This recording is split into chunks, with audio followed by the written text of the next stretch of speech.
Welcome to Shapes of Grief. I'm delighted this week to be joined by Caitriona McMahon. Caitriona, you're very welcome.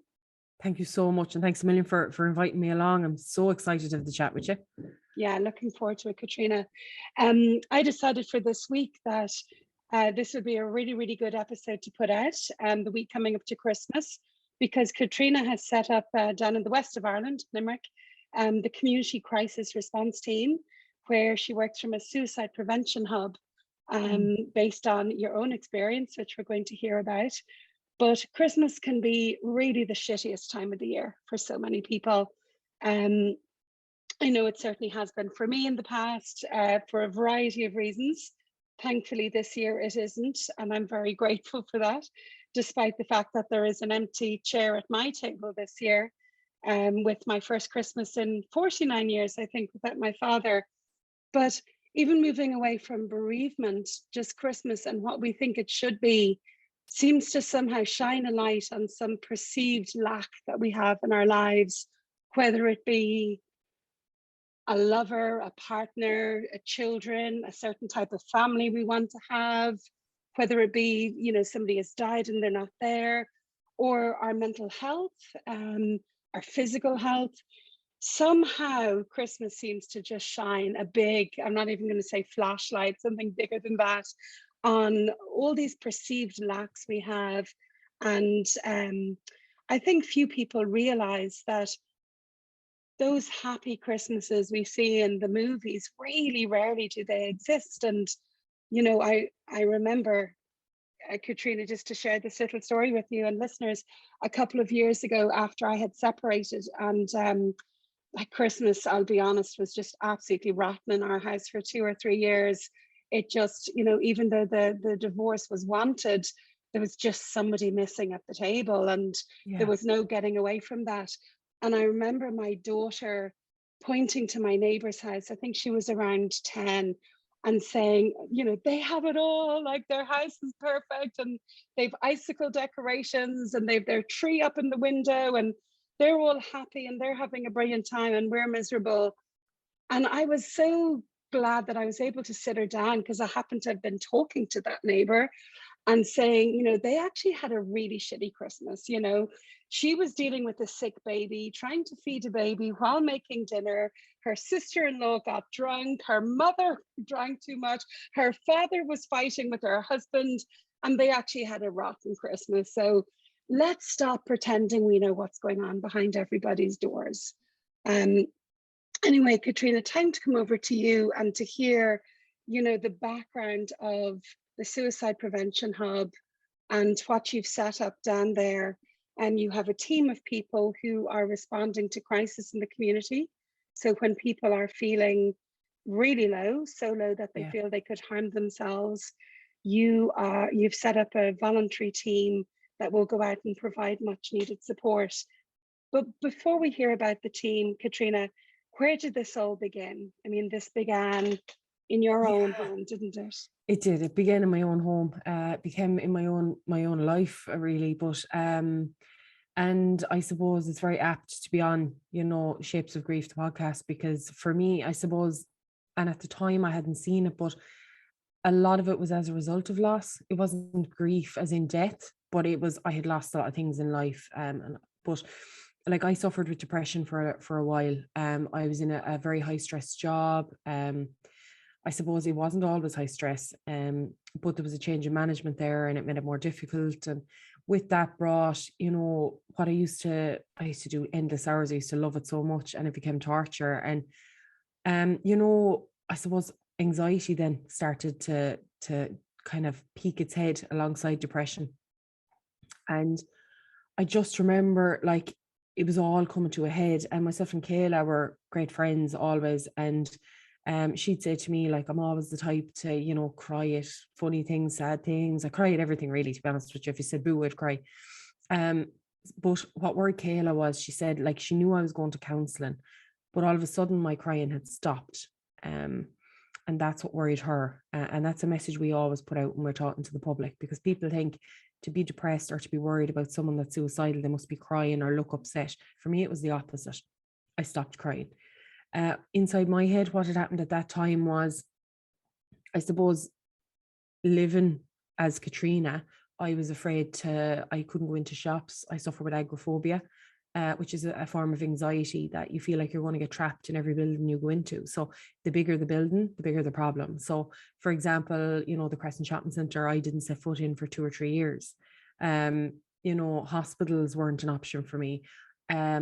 Around Christmas in particular was a huge struggle for me, because there's the expectation when you're younger that you'll go to mass, that you'll, all these different things. I had a fear of going into big places, which no one knew. And I felt very different, I suppose, so all that was going on, and then plus the stress at work.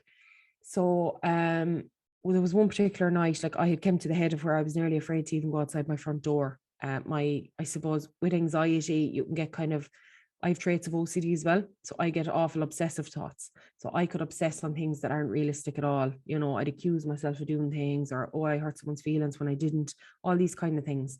And it became a living nightmare, And I had said, I can't do this anymore. I had tried counseling. I had tried everything. I just cannot. And it wasn't that I wanted to die. I felt it was my only way out of this, that I couldn't cope with it anymore. So that's a key point you've just made there. It's often that people, it's not that they want to die, it's just they cannot bear their living experience. It's very rare. It's nearly, I would say, never that they want to die. They've tried everything else. They feel they can't go on. I was just depleted. I wasn't sleeping. I wasn't eating right. But that particular evening, Kayla said to me, what's going on? Something's different. And I remember we were in the kitchen at home, and I just said, nothing, it's fine. And I kind of just moseyed away over towards the kettle. And she followed me, because Kayla, in all our trainings that we do, I always say she's like a dog with a bone. She'll keep flipping going, like there's no talking to her. So she basically then she said, I know something's wrong, don't be lying to me. So I remember then I banged down the kettle, and I said, look, it's not going to matter anymore anyway. And that's what she picked up on. She said, what do you mean? And she kind of paused for a minute, and she said, are you talking about killing yourself? Are you talking about suicide? And I'll never forget the fright I got when she said it to me, because I hadn't realized what I'd said. I kind of subconsciously said it, just banged it down and said it out of anger. And it was that, like, she wasn't trained to pick up on it. I was so lucky she picked up on it. So she kind of said, then what's going on? Look, you need to talk to me. So I broke down anyway. Eventually, there was a lot of swear words swapped as well, because I felt she was, let's face it, I had made this decision, and now she was kind of ruining it, because she'd know, and I knew she was going to try and stop me.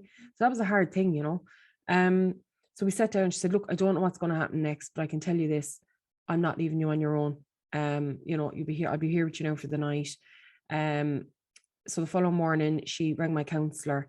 I always say behind my back, because I didn't know she was going to do it, but we fell out for a little bit over that. But she rang her, and look, the counsellor basically said, you have to take her to the GP, and she has to verbalize it to the GP. Now, for me, one of my biggest fears, and why I didn't tell anyone, was because I felt if someone knew how I felt, an ambulance would pull up outside the door, I'd be taken into a psychiatric unit. I had a fear of big buildings, so I could not physically go in. So I told Kayla that night, and I said to her, look, I can't go to the hospital. And she said, no one's going to call an ambulance.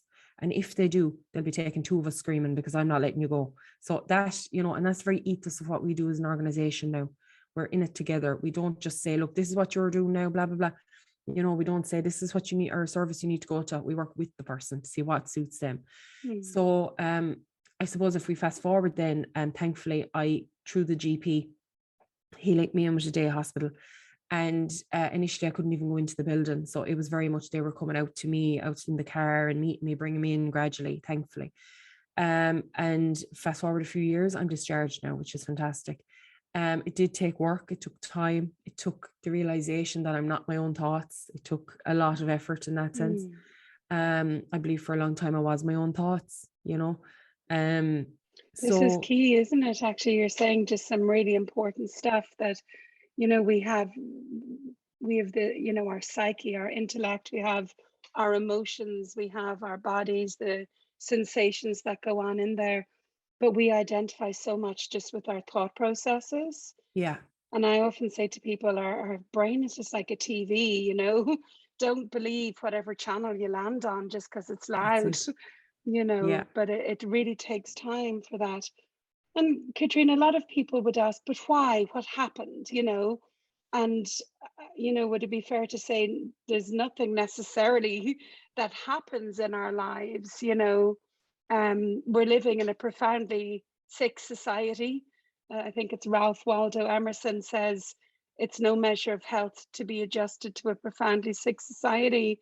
Many of us have anxiety disorders or depression or Yeah, other mental health issues. Would you speak a little absolutely. bit more about maybe, you know, your cocktail of symptoms?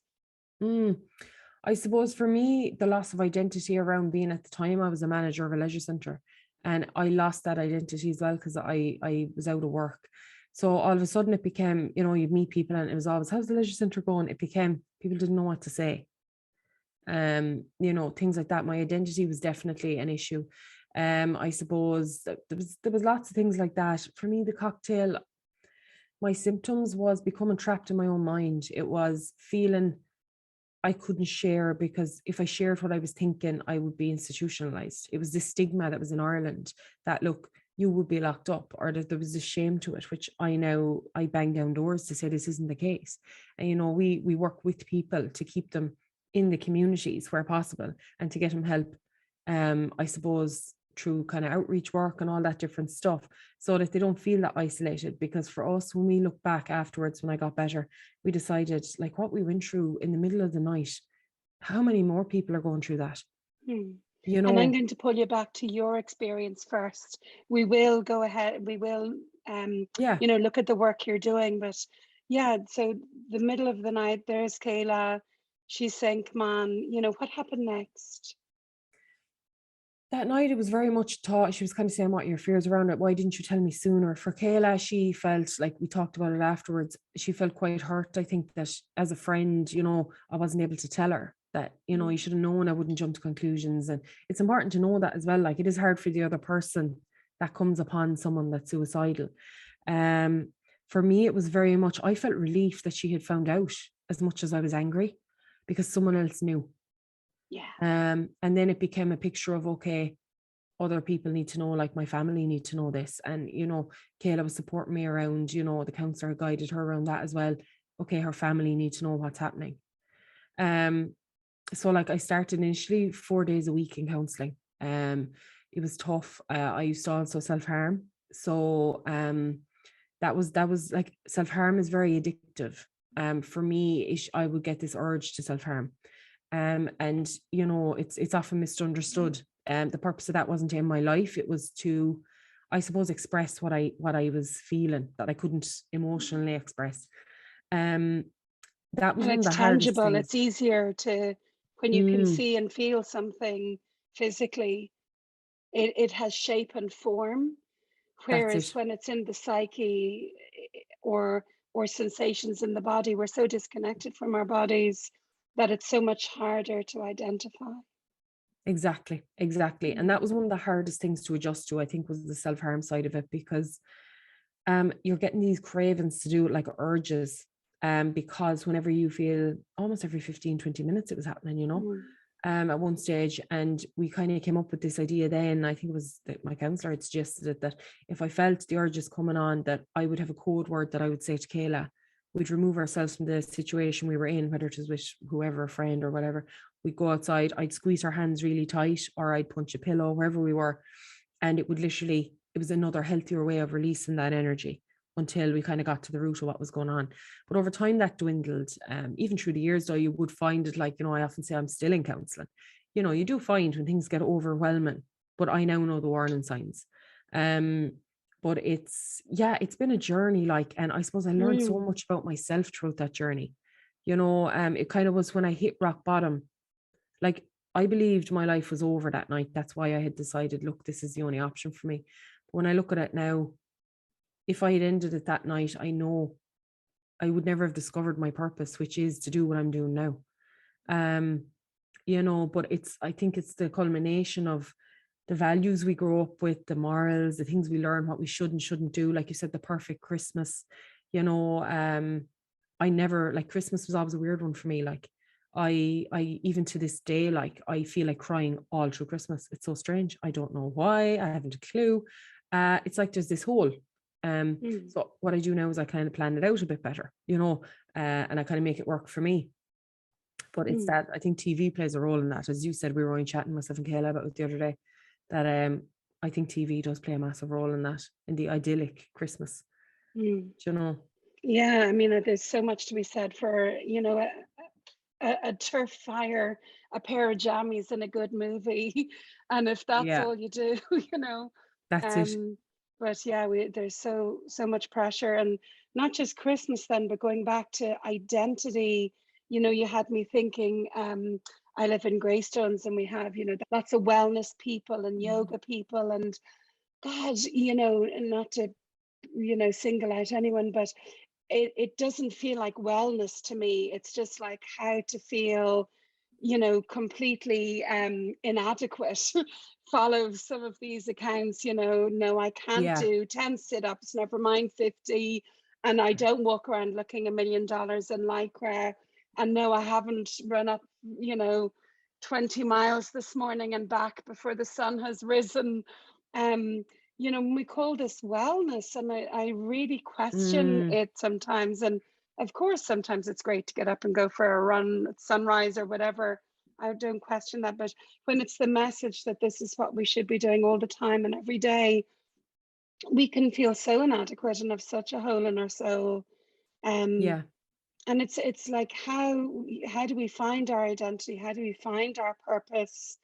Um, Without falling into those traps, you Mm. know, of be like everyone else and that's you then. That's it. I think traditionally as well in Ireland and in school, you know, that whole thing, we're all in the same uniforms, and anyone that stood out any little bit was nearly worn out you by the time you left primary school, you know, and that stays with you.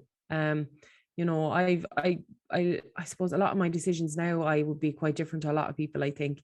Um, I don't like the regular 9 to 5 stuff. I'm not like that. And I've accepted that. Whereas I think all along and up to prior to the breakdown I had, I think I struggled with an awful lot of that because it was expectations, like you've said, like those wellness. It's more like expectation packages, isn't it? Like Mm. when people meet you, you know, how you getting on? Oh, you're looking fit, but what if you're not, like, you know, or you know, the label you're wearing, or the car you pull up in, or how's the job going, Roger? Then how are you? You know, Yeah. are you married now? You know, I had a grand aunt that used to always say that to me. Do you have any boyfriend? No, I'm too busy, I'd say, to get her off my back, you know. But this expectations, I think. And it's this whole thing of, Mm. yeah, you should have a dog, a child, and, you know, a partner and whatever. That's tough, I think. And especially, like you said earlier, I know I keep bringing up Christmas, we're coming up to it, but even the wellness things, these things, again, they don't just shine a light, they shine a floodlight, I think, on it. Mm. Everything is Mm. just amplified. Mm. Mm. Yeah. I know, it's like, can you walk down the beach and feel peace in your heart?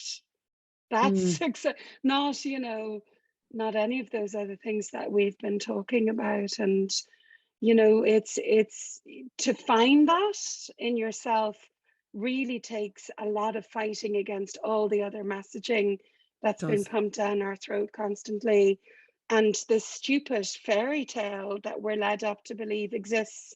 You know, you grow up, you get married, usually to someone of the opposite sex, you have a family, you know, it's such bullshit. It Yeah. really is. There's so many people who've fallen into that trap and who are just utterly miserable. And it's beautiful for some people and lots of people, but it's not for everyone. And it's not always great all of the time. There's so much more out there. It's back to the sick society, isn't it? That Absolutely. a few people, just some people row in with and adapt and go along with that. And then Mm, there's others who are just like, that's just not me, it doesn't fit, that's not what feeds my soul. And then you're left in this chasm or this void of, well, what is there? If that's not for me, what is there? And few people are showing us alternatives. that's it. And I think a lot of the people that fall into that, it's not for me, are being categorized in the maybe mental health disorder category sometimes, or, you know, are turning to Yeah. substances because they're looking for ways to cope because they feel like the sheep, you know, the black sheep.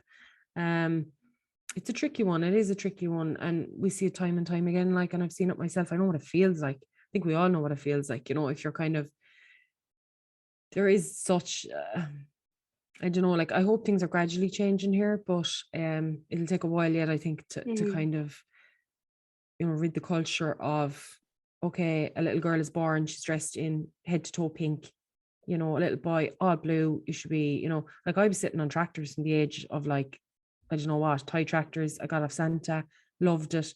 I was lucky enough to be able to get them. Some parents would say, no, you're not having them. I think, it's, it's definitely interesting times, but it's tough for anyone that is trying to fight against it, especially if they're living in a family that isn't as accepting maybe, or in a culture that isn't as accepting. The traditional stuff. Mm. This whole notion of identity, I think, is so important, Caitriona, because I think we're, a lot of the messaging is grow, become who you're meant to be, or be better, or strive for perfection, or be positive, and it's like, no, is it not enough just to be yourself, and then who is yourself? I don't think, it'd be interesting to have this conversation with someone. I don't think we're born with a really strong, clear identity of who we are in the world. I actually think we make it, we create ourselves, we grow into ourselves, and there's so many different factors. But this notion of traveling to find yourself, I don't think we find ourselves like one day going, oh, here's who I am, yay. I actually think we meet people who ignite something in us, and we want to model a little bit of who they are, and maybe admire someone else over there and take on a little bit of them, and we do our own remix of that, as well as becoming who we are, and what are my values, what do I want in the world.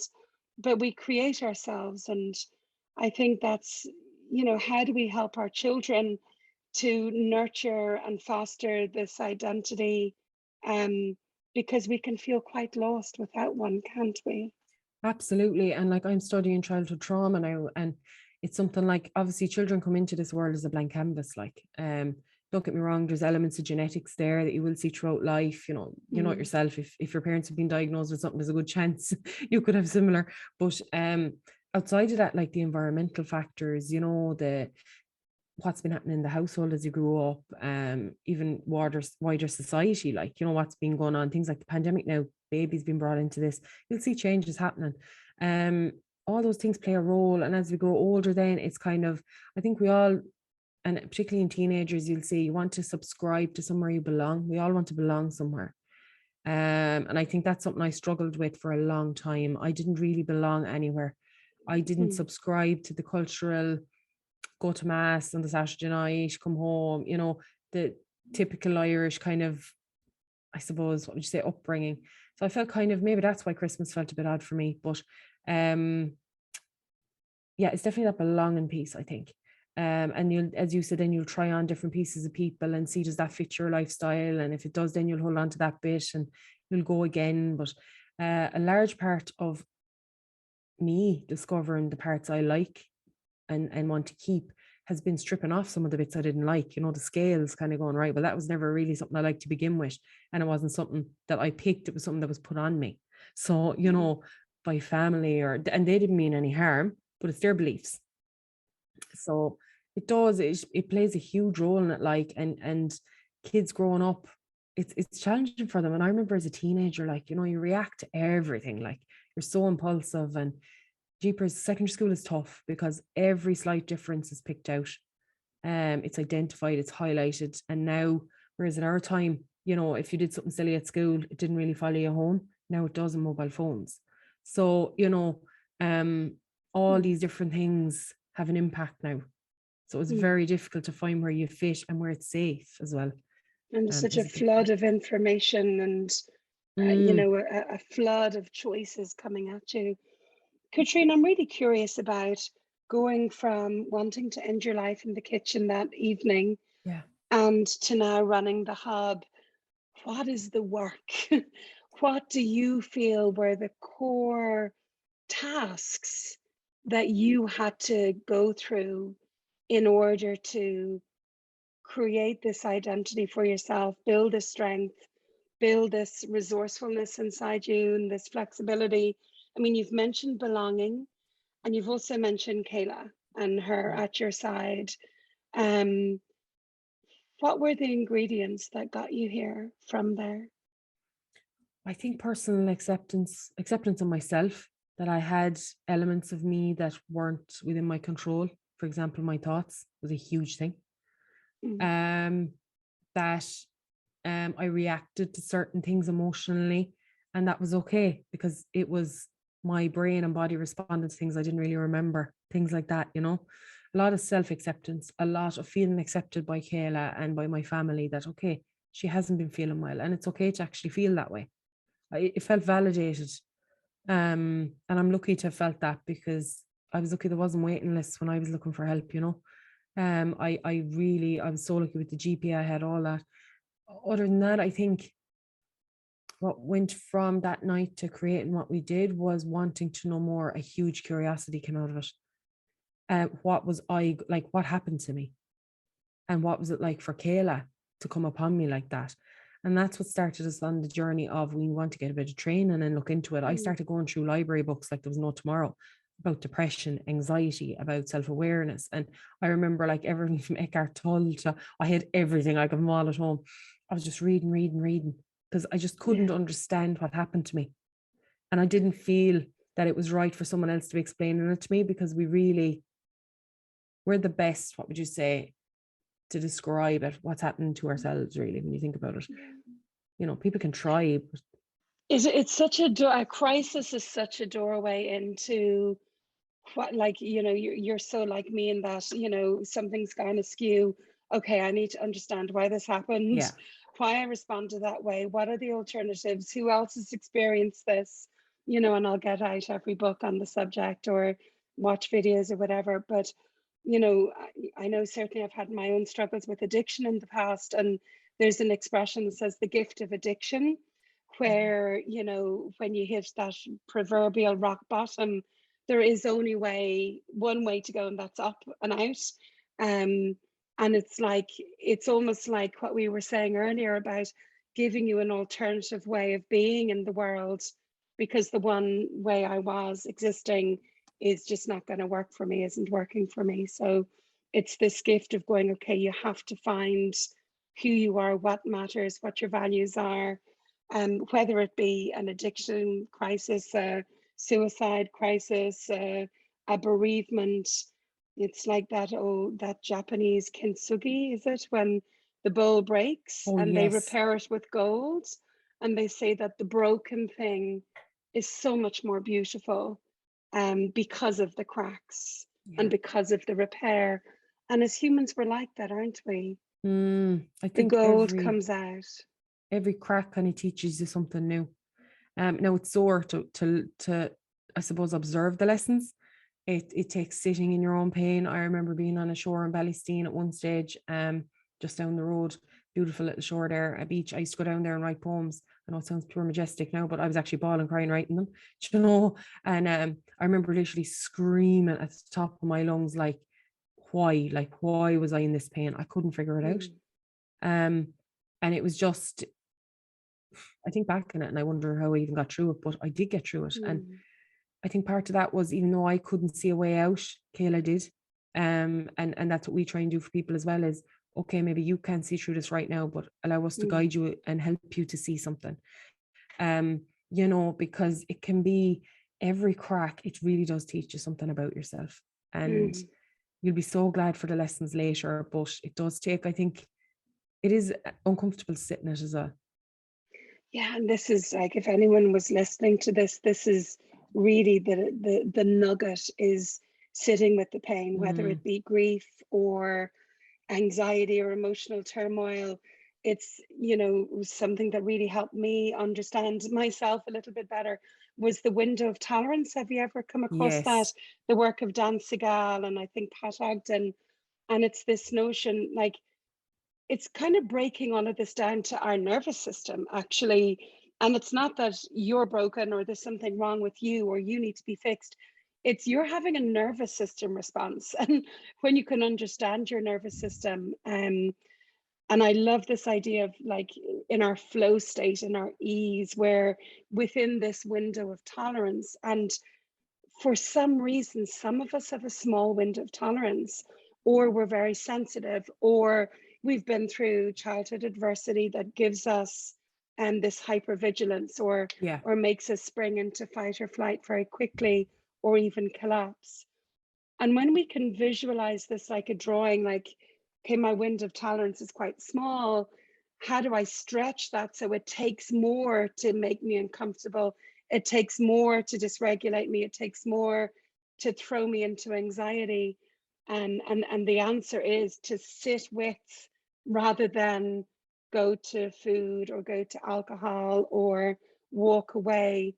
It's like, how can I sit with and experience this discomfort? Because when we, and whether that be grief or whatever, like I said, it stretches that area that we can exist comfortably in. Absolutely. And it's does a real service to ourselves when we can stretch that for ourselves, and it takes more to knock us off. Definitely. And I think when you say sit, like you picture someone actually sitting, like necessarily you don't have to, like, you to take yourself out of your mind. I suppose you could do the more sensory things like gardening, or, you know, I know for me it was the poetry. Like while I sat there, I just wrote. Some people will scribble on paper, some people will, you know, so it allows you to digest it in a kind of a manageable way. Because it can Yeah, get very overwhelming, as you know yourself, yeah, at times, and you don't want to be creating a danger for yourself either. So it's having the alternative of, you know, okay, what would help me express this? you're so right. To stay with is so much better than to sit with. I Yeah, I know for think me, so. movement helps, like even just to walk, move, you know. But it does need, you know, say this so often on the podcast, it needs some sort of expression, right? It does. Yeah, Yeah. So definitely. you wrote poetry. Yeah, and geez, I'll tell you, if I sat down now, I'd struggle. But it was just, and I used to sit, and the words would just cut. It was like, I don't want to use the word a voice now, because, but it was like a voice. It just came out of nowhere. I just write it Yeah. onto paper, poems after poem after poem. I do an awful lot of colouring. But for me, when I was in pain, these words would just come, poetry. Um, geez, I must have wrote about 10 of them. But it was really, it was a way of getting it out. Yeah. Do you know? It was really, really good. I used to go sit by the water and literally write. Mm. Um, you know, and obviously people would be worried about me. So I tell them where I was going, look, I just need some space. I'm going to be in Baycastle, you know, I check in with them. So just to let them know it's okay, like taking Mm. off down there, and, you know, because they knew I had been suicidal. So, but Mm. we set up safe plans, and we set up, okay, how can we allow her to do what she needs to do without being at risk? So we Mm. kind of worked around that. But yeah, definitely, I think finding an outlet, and with grief and all that, as you know yourself, it's about finding that sense of meaning again, isn't it? And kind of, okay, where does this fit into your life now, and how do you kind of look at rebuilding? Mm. And it's amazing how things fall together when it's right.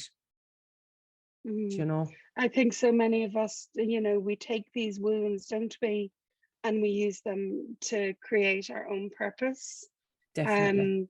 Um, I think so many people who go through horrific times, they like, it's just this altruism that comes up of, I want to help the people behind me so they don't Mm, slip so hard, you know, exactly. whether it be grief or depression, anxiety, whatever it is we're going through. How important was human connection to you through this, Oh Caitriona? my God, it was everything. I had Mm. started to isolate myself and everything, like without even knowing it. Because I was kind of saying, look, sorry, I can't come to whatever event tonight. I'm not feeling, I used to say, why, only I'm not feeling well. So people obviously naturally got pissed off at me. They were kind of thinking she doesn't want to go. She's obviously got different friends. People don't really think beyond the initial, oh, she doesn't want to hang out with me. So I did lose a lot. Connection was everything to me. Like I connected really well, obviously, with Kayla. Has always been there for me. My counselor, I always say counselors is kind of a bit like speed dating. You have to click with them for it to work. And I was very lucky it worked. Yeah. That connection was unbelievable. Twitter was so good to me. I know that sounds strange. I found communities where other people were going through similar on Twitter. And then I was actually craving connection so much that I used to love baking as well as a form of therapy. So Marion Keyes has a book, what was it? Bake, Saved by Cake, she's called. And she writes about her depression, and how low she got, and she kind of saved herself through baking and stuff and getting hands on. But I kind of put out this thing saying to people, look, if there's anyone locally that wants to meet for tea and a chat, It's kind of like a support thing. I'm going to be there. And there was 10, 15 of us by the end of it that used to meet once a week and have cake, and we were all in the same boat. And it was, yeah, it was just as simple as that, baking some cake and rocking up, and I really did, like, connection is everything. It really is. I think that empathetic connection, not the sympathetic, the real, okay, no, I get it. And if you don't, okay, ask me about it. Yeah, it's key. How was Kayla through all of this? My last podcast guest was Dr. Francis McGivern. Kayla might be interested in listening to that, actually. He wrote a book. I may get the title wrong, but I think it's Life After a Partner's Suicide Attempt. And, replace the word partner for friend or parent or whatever you want. But it shone a light on the experience of those supporting and how difficult that can be. And like you mentioned there, Kayla feeling sort of let down that you hadn't confided in her, and who was minding her? What was her experience like? That's the thing, there was nobody, like, and that's what we're doing now. Like, we try and provide support from both sides of the coin, because what I learned after I came out and kind of got better myself was I start to look and go, oh my God, what was it like for Kayla? Like, she felt, okay, the one person that she, I suppose, cared about an awful lot in the world was like not telling her what was going on, and what, like, what does that mean about our relationship, or what's the story there? And then it was a case of, am I going to betray the friendship by ringing the counselor? That was one of her fears. And then she often says in the trainings and the talks we do, she says she would have rather seen me walk down the street and ignore her than to be attending my funeral. So that's the way she looked at it. And that's a tough decision to make. Very tough. And she said, like, she was so worried, she didn't know what to do. She was just like, look, at least if I stay with her and I'm around her all the time, nothing can happen. So that was kind of her approach. And then she started liaising with the counsellors, and then they kind of worked with the two of us together and stuff to break it to my family. But even now, when we tell the story, you can see it chokes her up, like, because someone you care about, to think they'd be that low, it does hurt, like, I've had it since in my life, and it does, she'd tell it herself better, like, but it's an incredibly difficult time, because there's all these different challenges, oh God, I can't breach your confidence, oh God, I can't, and that was her reason for wanting to set this up together, was that no one would ever go through what she went through again. And the sense of responsibility on her shoulders, like, if Caitriona does complete suicide at some stage, will that be my fault? That's it. Yeah. And for all of months, these things that go on. That was a very real worry for months, and that's why a big part of it was the counsellor saying to me, right, it's important we come up with a plan that Kayla is aware, like, 'cause she's around you all the time. You come up with a safe plan. So, like, she knew my daily routine. She knew, okay, if I wasn't feeling well, I'd say a code word.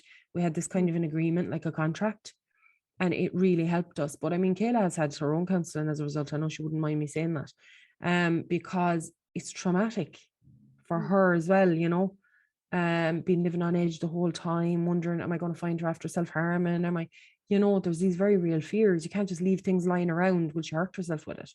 You really reassess everything you do in your life. So Francis says that in his book, actually. He's quoting somebody that he interviewed for his research, and it's like, looking around the room, and formerly banal items now become weapons of potential death, and a really tough one. So can we move on to the work you're doing now, Caitriona, yourself and Kayla? You've got a really good idea of what you went through. What sort of time did it take you to recover? And like, no one's ever fully recovered, right? We're all constantly managing our mental health at any given time. We've good days, we've bad days, we've got good periods, but what sort of period of time has elapsed for you, Caitriona, since that crisis time? We set the organization up in 2016, and it was about 2-3 years prior, I think. Okay. Like, I still have different things that I struggle with, obviously, but we went to got training after I started feeling better and stuff, and we started looking into it. And I remember we said to each other, it's crazy, no one's here, at nighttime, there's no one to reach out to. And we went in one of the trainings, it said, there's people suicide trained in every community to help. I remember Kayla slapping me on the leg and going, where the fuck were they when we needed them, And it was a real kick in the teeth, because there they were at the top of this training course saying they're around the corner. And Kayla was pulling her hair out going, she'd have run out and screamed if someone knew. So about 6 months later, a tragedy happened local, and we decided, no, we'd make ourselves available, because we were then trained in how to respond to people in suicidal distress. So we made ourselves available every night, 7 nights a week, from 5 p.m. to 6 a.m. Just the two of us. When I look back initially, that was a crazy decision, but I'm so glad we did. Within minutes, we had people wanting to help, volunteer, wanting to get involved, wanting to make tea if we were around, all these different communities. Fantastic. But within 3-4 months, we were covering West Limerick. We had a team of about 8 of us. And West Limerick is quite big, because it goes all the way to the kind of border of Kerry, and as you know. So we were covering all that. But now, in recent years, in the last year and a half or so, or 2 years, we're covering Limerick City and County physically. Yeah. And we do nationwide by phone. So people ring us from Dublin, Meath, anywhere, nightly on the phone. So people reach us on the crisis line, and then we kind of triage the situation, and whether it's a physical call out, or it could be now this hub, we renovated it last year. We can say, okay, let's face it, some people mightn't be in a relationship where they're comfortable telling their partner they're suicidal. Or it could be a case of a partner might ring and say, look, we've children here. If I get someone to mind the kids, can we bring them to you? So now the hub is that option. Or some people would say, look, can we just do this over the phone? I don't want anyone to know. So it depends what's warranted. And what we do is we wanted to create, I suppose, an organization that was community-led, that was empathetic at its core, and that met people where they were at. So what we do is we literally do that. We go into the homes or wherever they are. We sit with them, whether it could be on the floor, anywhere. Just sit, have a good chat, seeing beyond the suicide. What's it like to be Liz today? What's it like? What's happened to Liz this year, or what's going on? And you know what? People are so kind, and they'll share the stories, and it's always about way more than suicide. That's why we went back. We did our social care degrees as a result. Within a few months, we realized, amazing. Yeah, we didn't have enough knowledge for this. We were like, look, it's not just suicide. We're dealing with poverty. We're dealing with homelessness. We're dealing with domestic violence. We're dealing with grief. We need to know more. So the two of us went back. We did the degrees. That's the best thing we ever did. And we're now doing our research masters. Yeah, but it's just, we love what we do. We've over 570 interventions done now, since we started.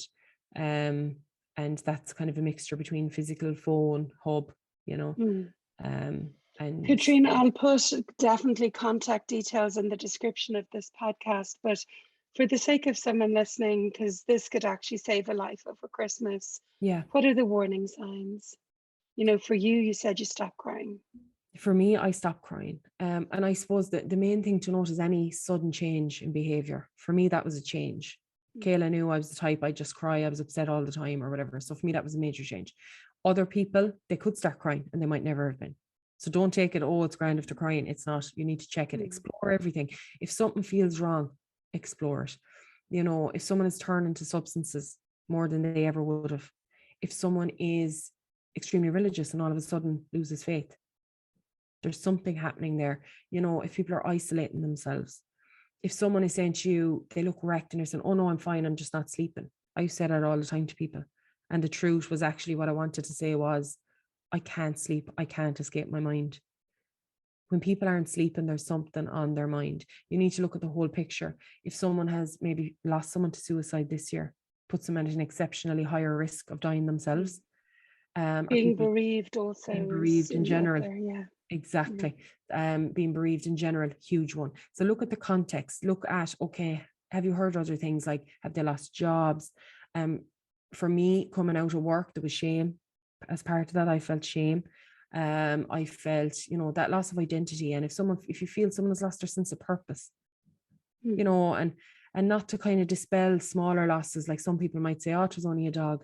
Like, we've seen dogs save lives. where they've been the reason people choose to stay alive, you know. Yeah. And if someone has lost a pet, that might be a reason that it could put their life at risk. So not to dispel smaller reasons, to keep an open mind. And if something feels wrong, chances are they are. So just say, look, is everything okay? I've just noticed this and this. And then usually elevated mood as well, isn't it? Exactly. Sometimes when someone decides, right, I'm going to complete suicide and that's the answer to my problems, their mood can actually be elevated for a few days or weeks before. Very much so. Or maybe getting together with people, almost like a final goodbye, can sometimes be giving away things. Yeah. And I was just going to say that, giving away things, and especially now as we approach Christmas, if you do find some people overly nostalgic, or wouldn't you always mind my son now if anything happened to me, or, you know, that kind of a dialogue, or, you know, if they cherish some items, hand them over, like you've said, things like that. Just question why, and just check in and say, look, I'm really worried. I know you've had a tough year. This and this has happened.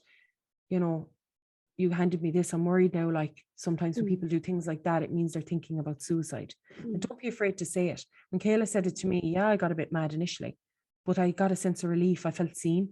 Yeah. You know, and that's what's going to happen if you say it. And I think people are scared to ask the question, are you thinking about suicide? Because they're afraid that that'll make them complete suicide or give them the idea. And nothing could be further from the truth. Actually, it's so important that if we get a niggling feeling, that we speak out and say, how are you doing right now? Are you thinking of harming yourself? Or, you know, it's so important, isn't it? Oh, I'm so glad you've said that, because you would not believe the amount of people in all the trainings we deliver that are afraid for that reason, that if you say the word, you're going to, oh my God, they're going to do it now.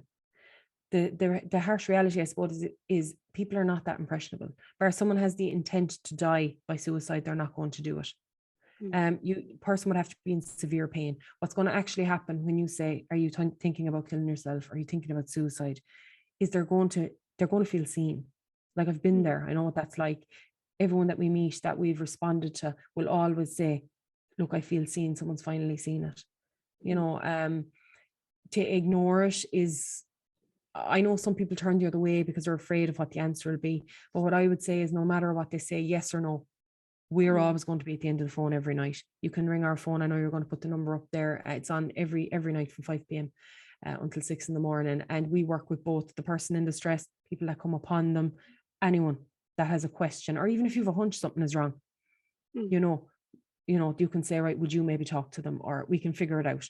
So, yeah, it's definitely, there's no fear in asking the question, and there's numerous ways to ask it, you know. And there's kind of a process as well. Very few people suddenly become actively suicidal. Usually we can have a little bit of ideation for a while, which then might lead on to planning, which, you know, would you take us through that, Caitriona, if you don't mind? Yeah, absolutely.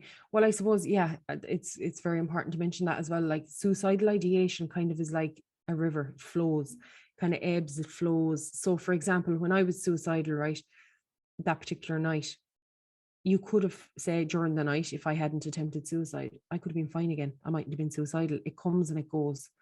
Now, I didn't have a plan in place. It's when someone has a plan in place to die by suicide, you know, I suppose it's a much more urgent. They're both serious, but when you know there's a plan in place, that needs to be dismantled and a safety plan has to be put in place. But the thoughts can come and go. And let's face it, we've all had that, like, thoughts like any other thoughts. Oh God, imagine if I robbed a bank. Doesn't mean you've done it. We've all had bad days. Okay, look, I just can't do this anymore. So sitting with someone and you might say, are you thinking of harming yourself, or have you ever thought about suicide? Is this going on for you? And if the answer comes back as yes, the next question might be something like, have you got a plan?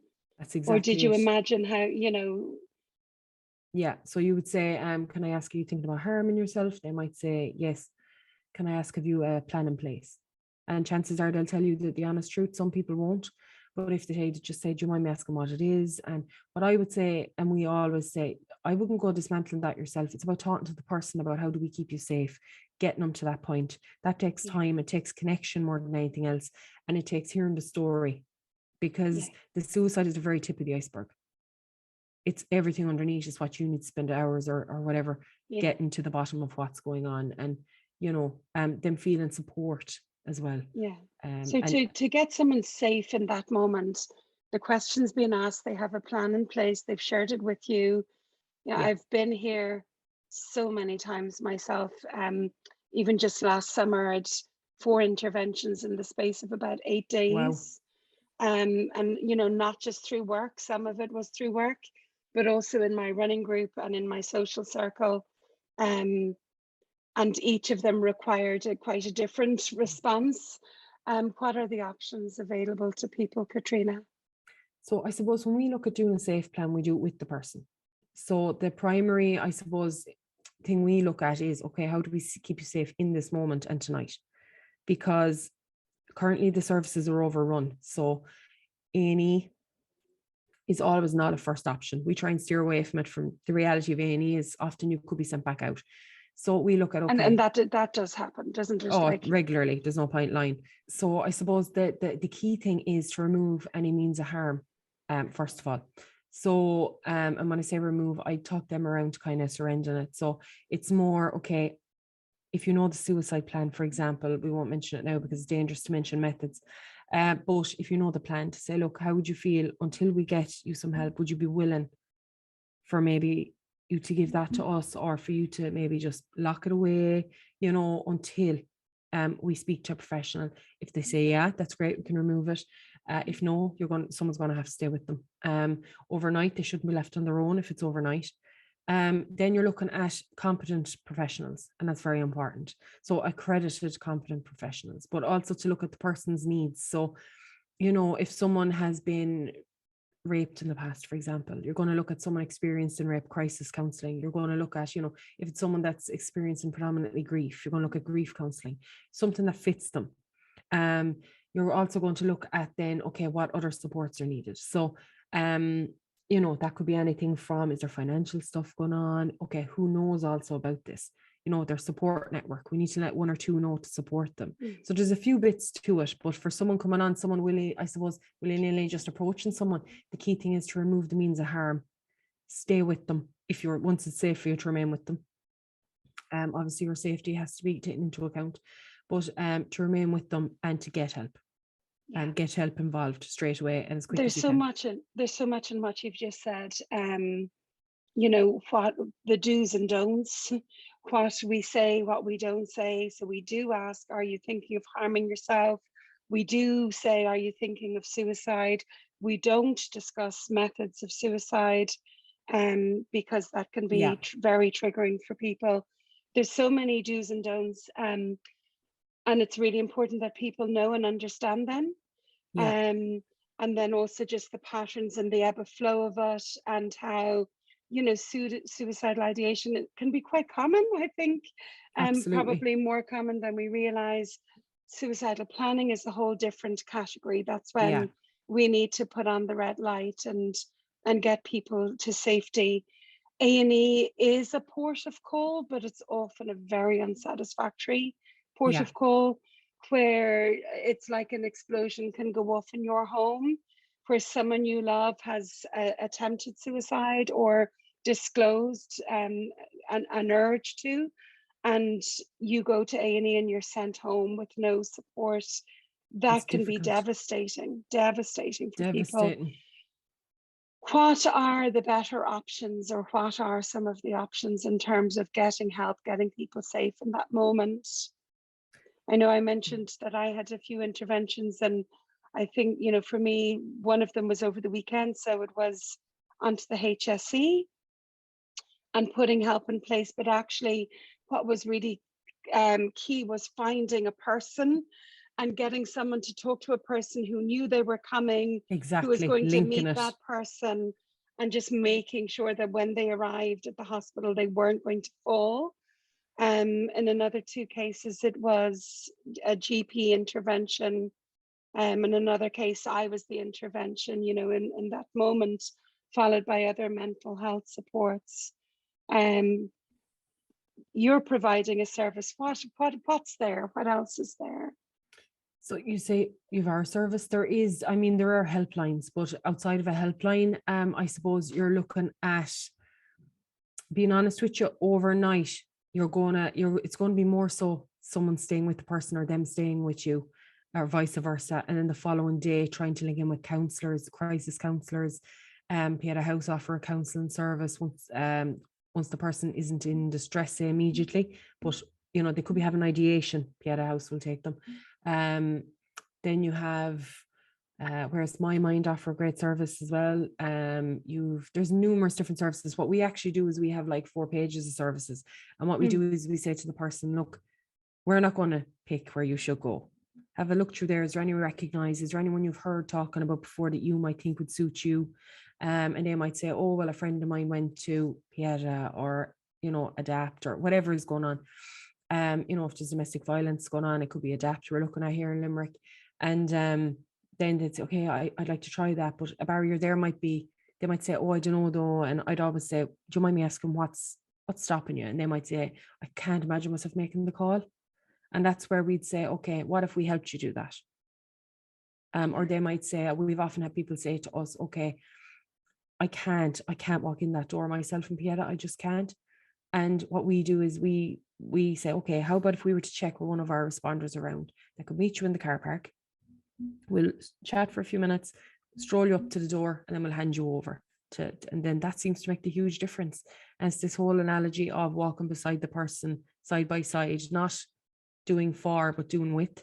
It seems, it does. And it's kind of like, I always joke about it. If someone said to me in the morning, you're going on a diet off all sugar, you'd find me out the back eating an Easter egg or something, but if I decide, okay, I feel like this is the right plan for me, I need to do this for my well-being and my whatever, chances are there's a higher likelihood that I'm going to adhere to what needs to be done.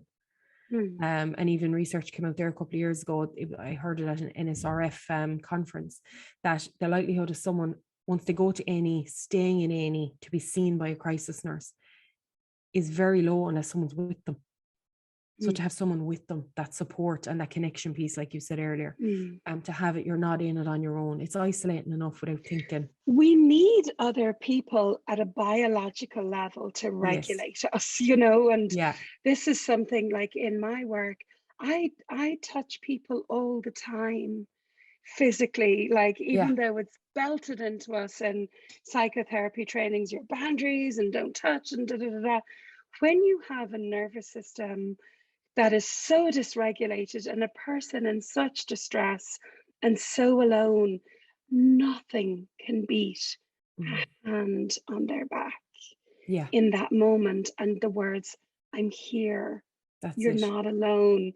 It can make all the difference. Like, and even just an empathetic presence, like you said, just like that's actually quite hard to find, someone who can truly be an empathetic presence. Something else you said, Caitriona, which I think is really important, is a qualified counsellor, so important. And this, this is why I just work with grief, because, I qualified as a therapist 20 years ago, a drama therapist, creative arts therapist, and I hadn't a clue. I went through this big training, but I came out going, getting phone calls from people, can you work with me and my partner? Our marriage is in crisis. It's like, I haven't a clue how to support you. Or, somebody who'd been sexually assaulted, or somebody dealing with adoption, or somebody dealing with selective mutism. I was like, how am I supposed to understand all of the nuances of all of these things, and this is one of, my PhD is kind of in this area of, do we need to specialize, as psychotherapists? Because I've worked with lots of psychotherapists, training them in grief. And, you'll ask them, how many of you advertise bereavement as one of your services, bereavement support? And they'll all raise their hand. And then you'll say, how many of you have done any bereavement education? And none of them have. And time again, I hear people say, I thought I knew this. And actually, after this day training with you, I realized I haven't a clue.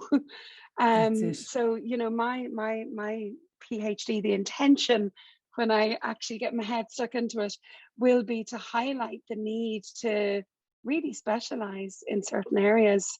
I'm the same, like often in grief, old sexual assault will come up, or old losses, around other things in life, not just death. And I'll often say, would you consider just seeing someone else for this piece, just so we make sure that I'm not missing anything? Because I know with grief, there's so, I've worked so hard to study all the different nuances of it. People will often come to me and they've been to 4, 5, 8 therapists, and they're like, they just don't understand. They're very nice. They just don't understand. We And they hear that might go, all the okay, time. you understand this, but the danger is that at a certain point, people will stop looking and they'll say, therapy just doesn't work. And it's not, it's like, was it you who said speed dating? No, you just have to, it is like dating. And it is worth waiting to find the right therapist. And it is worth looking, someone who is educated. I mean, there's accredited therapists who are still clueless. Yeah. There's therapists who aren't accredited who really know their stuff. So I'm not sure I necessarily agree with that bit, but as a signpost, I suppose it's important. But it's find the person who knows. There are people who understand grief. There are people who are trained in it, or trauma, or whatever your thing is. It's so important. Yeah. Find them. Yeah. Yeah. Really read between the lines and look into, okay, what experience do these therapists have? We hear time and time again. I'm into, like, I know myself when I go to counselling, because we get counselling for what we do. I had to be careful when I looked at, okay, where am I going to go for this? Because I was afraid, would I damage the counsellor I had with what I'd be sharing? Like, that's a real concern, because you know yourself, we hear things other people will never hear. And it's like, okay, we need to be aware of, like, they need to be able to contain what I'm saying. Yeah. And like, we train people every day, therapists and all as well, in suicide intervention skills. A lot of them have never heard of them, which is the scary part. Like, people say to us, oh no, even with doctors, oh, they were at the doctor, they're fine. Never assume someone was asked, were they suicidal by a doctor or a counsellor just because they've been there. You should ask, because that counsellor might be trained in it. Yeah. Yeah. Do it is shocking. And I think, like, I'd love to do a whole other episode on this, on the qualifications in CPD and training of counsellors and psychotherapists, because I did a master's last year and the year before in psychotherapy, and we had to do 50 hours of personal therapy. And I went through 8 counsellor, 8 therapists in a year. 3 of them fired me. I just thought they just weren't able for me.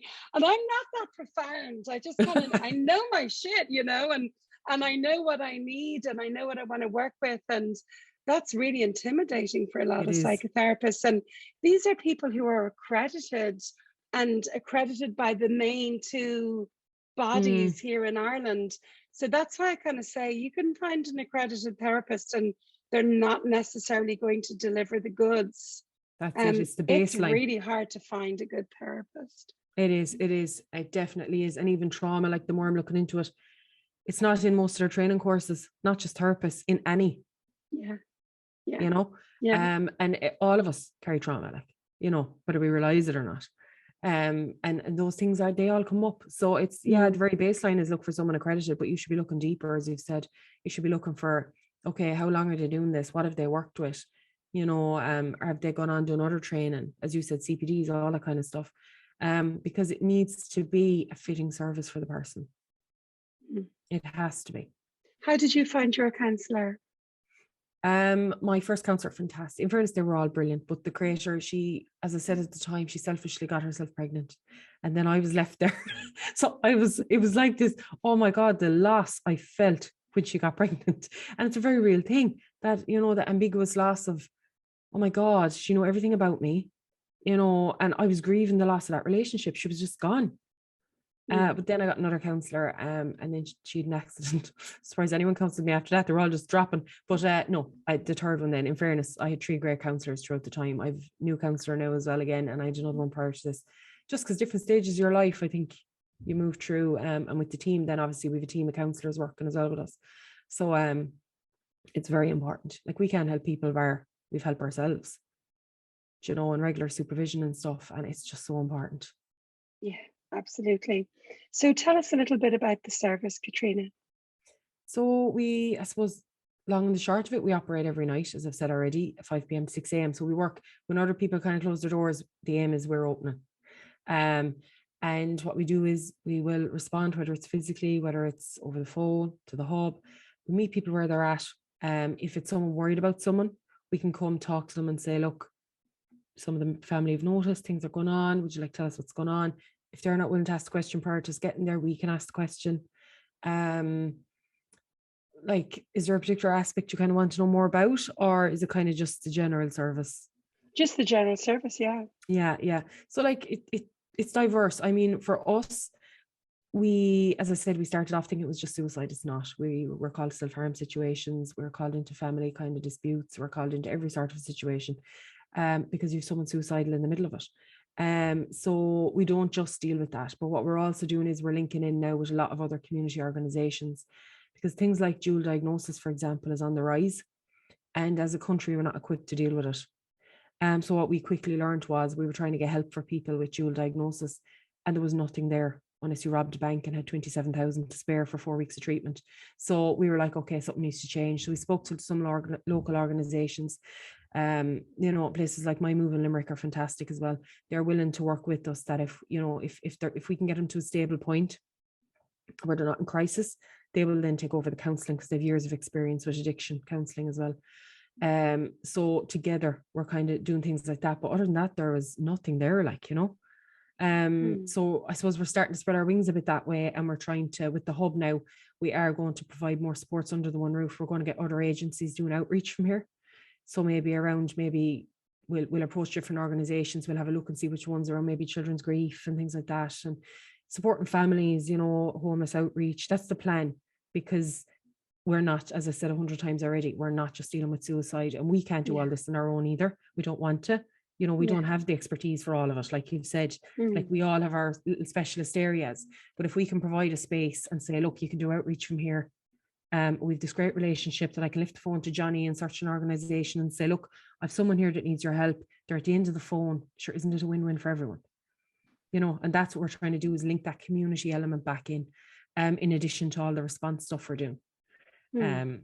So yeah, we do talks in schools, we do all that kind of stuff as well. On a separate note, then altogether, we've a training business that's not the charity. Myself and Kayla, we deliver through Drive and Change training and consultancy. We deliver suicide intervention training to groups and to the public. So we love that. That's kind of like our bread.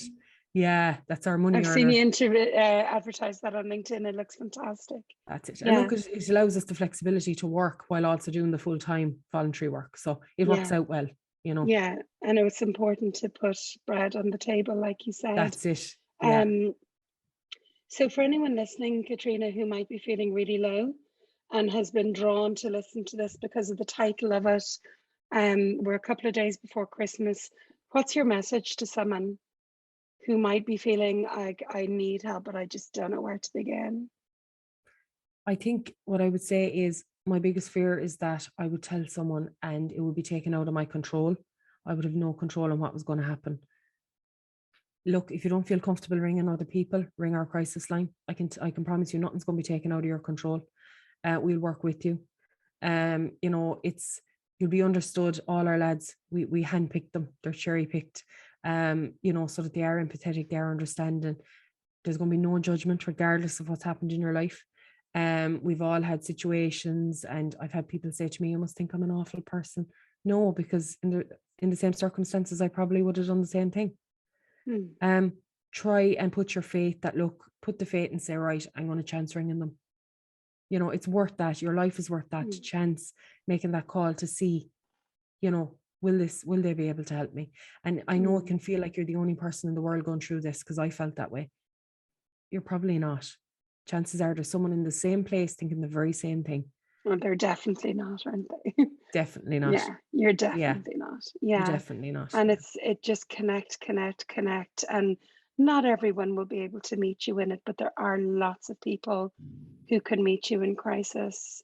So do keep trying till you find that person. And for sure, your helpline is a good port of call.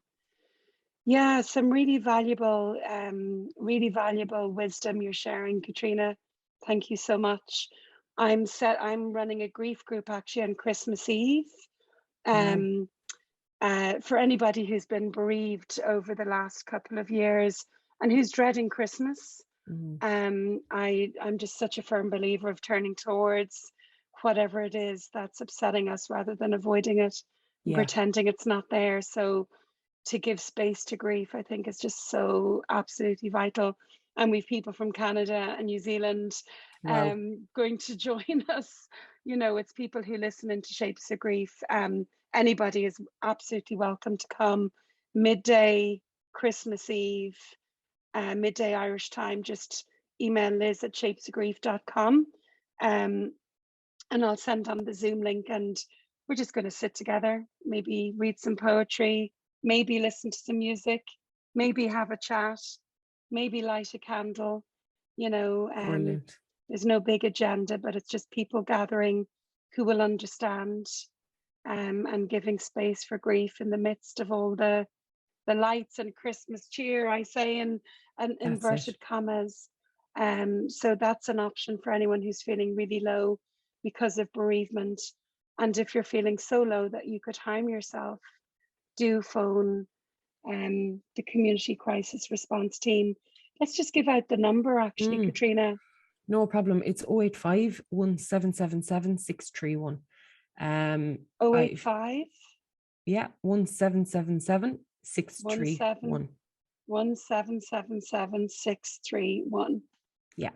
Okay. And our website is www.ccrtireland.ie. So you'll get all the information there. We're on Facebook, Instagram, nearly everything at this stage. But Great. yeah, you'll find Will us you on there. send me all those links and I can add them in with the Yeah, description? great. Caitriona, is there anything that needs to be mentioned that I haven't spoken to you about? Not at I all. mean, It's been great. We've covered some great content, which I'm delighted to get yeah, out there. Yeah.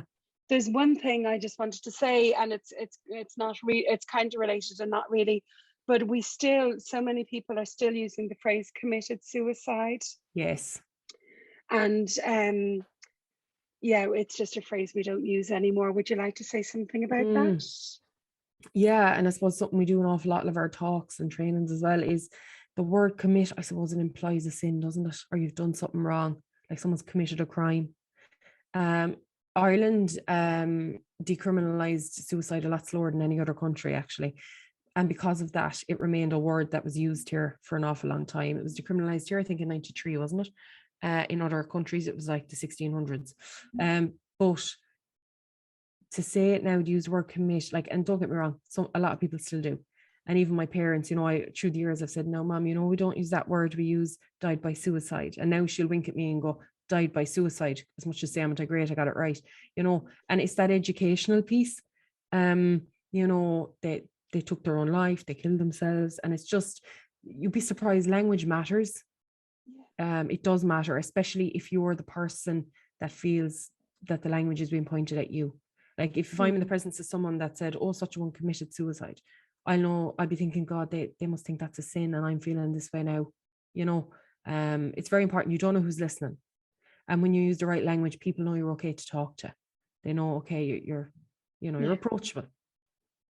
Yeah. You're emotionally safe. Yeah, absolutely. Very important. Well done. It sounds like you're doing absolutely amazing work.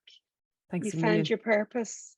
I did. I'm loving it. Absolutely loving it. Yeah. It's a great feeling to go to bed at night and know that how you've spent some of your time has possibly changed the trajectory of somebody's life.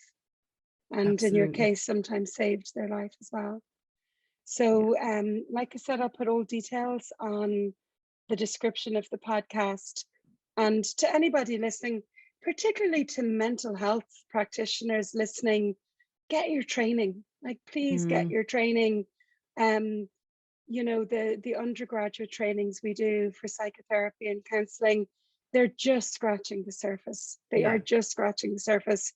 And we have a moral and ethical responsibility to brush up on our skills in all of these areas, or not to work in these areas unless we do. So exactly. Check out the Shapes of Grief education program on shapesofgrief.com, and then also Caitriona and Kayla's intervention programs, which we'll link to in the description here. So Caitriona Brilliant. McMahon, thank you so much. Thanks so much, Liz. Thanks a million.